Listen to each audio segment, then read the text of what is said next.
všetky veci, ktoré sú teraz za mnou, je môj vianočný nákup. Takže ideme sa na to spolu pozrieť. Prvé, čo som kúpila, je tento mini vianočný stromček, ktorý má svetielka a stojí len 11 eur. Podľa mňa za takýto stromček je to celkom pekná suma a tu sa to zapína, ale ešte nemám baterky.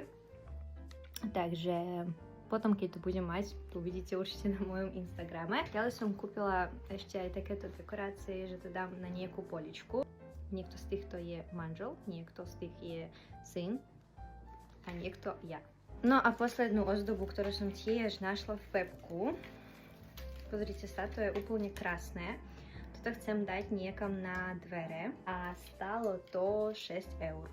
Ale na druhý deň sme sa prešli aj s Danielkom po nejakým obchodíkam a kúpila som takúto gumičku v H&M-ku. Toto pyžamo, tiež v H&M-ku. Našla som neskutočne dobrú čiapku, ktorá sa mi veľmi hodí. Tiež je z H&M-ka a ukážem vám, ako vyzerá. V Pepku som ešte kúpila takéto gate pre Daniel a takéto trička. Za 2,50 takúto vecičku som sa na naše mydlo. Obrovskú deku, ktorá je veľmi krásna a veľmi príjemná. Myslela som si, že sa nám bude hodiť na našu posteľ. Božiaľ je menšia, ako by mala byť. Takže som trošku smutná, pretože teraz neviem, kam mám dať túto deku. Ale dávam si ju občas večer, keď čítam knihu alebo keď pozeráme nejaký seriál s Daním, keď Danielko zaspí.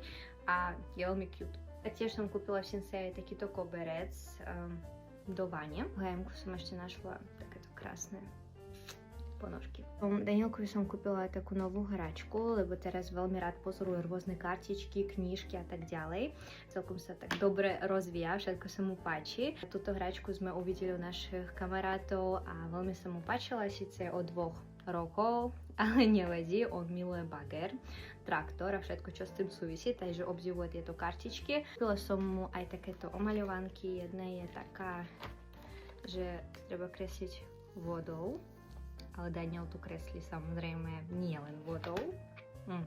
Takúto omaľovanku, kde kreslí pískami. Vidíte sa. Toto je fakt tvorivý človek. Toto bol môj vianočný nákup. Napíšte mi do komentárov, čo sa vám z týchto vecí páčilo a možno niekto z vás má niečo podobné u seba doma. A vidíme sa v ďalšom videu.